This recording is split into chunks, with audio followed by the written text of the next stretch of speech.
Hello दोस्तों। युद्ध तो कभी भी किसी भी युग में देश हित, नागरिक हित में नहीं रहा है। हमेशा बर्बादी और नुकसान होता है। युद्ध कभी कभी थोपा जाता है और कभी कभी तो राजनीतिक विद्वेष और राजनीतिक लाभ के कारण भी युद्ध होते हैं।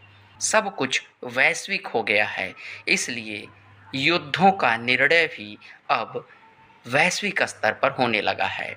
जैसे कि भारत पाकिस्तान के बीच जो युद्ध परोक्ष रूप से चल रहा था, उसके विराम की घोषणा अमेरिका के राष्ट्रपति ट्रंप ने की।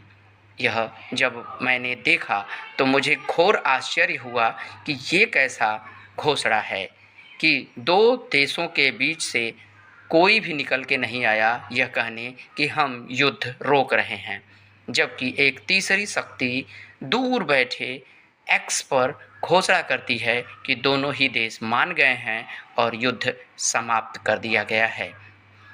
हास्यास्पद है।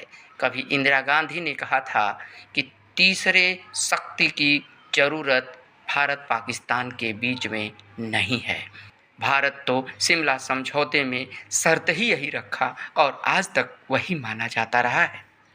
वह कोई भी पद पर बैठा व्यक्ति हो या विपक्ष में बैठे गिद्ध दृष्टि लगाए लोग, सबके लिए ये हिदायत है कि आप पता नहीं देश हित को कितना समझ पाते हैं, नागरिक हित को कितना समझ पाते हैं। लेकिन आजकल जो कुछ भी हो रहा है वह बड़ा शोचनीय है। हर व्यक्ति के माथे पर बल पड़ रहा है। ऐसे देश दुनिया भर में बहुत सारे हैं जो अपने को सामरिक रूप से मजबूत रखना चाहते हैं, हथियारों की होड़ में आगे बढ़ रहे हैं। अब अमेरिका F-16 बनाया, इतना बड़ा जहाज, और भारत ने उसे समझ लीजिए ढेले से मार के गिरा दिया। ब्रह्मोस मिसाइल का क्रेज बढ़ गया और F-16 का पतन होने लगा, मार्केट पतन। ऐसे में समस्या बढ़ेगी कि नहीं? अमेरिका का मार्केट डाउन होने लगा हथियार बेचने का, उसे चिंता सताने लगी। तुर्की के ड्रोन धड़ाधड़ एक पटाखे की तरह उड़ाए जा रहे हैं भारत में। इस तरह से वो देश चिंतित हैं जो हथियार बनाकर दूसरे देशों को बेचते हैं। उनका व्यापार प्रभावित हो रहा है। वो चाहते हैं जल्दी से जल्दी युद्ध बंद हो जाए, क्योंकि सिर्फ हथियार डराने के लिए होता है। लड़ने के लिए हमेशा भारतीय शौर्य की ज़रूरत होती है जो हमारी सेना के पास है। उस सेना को सैल्यूट है। जय हिंद।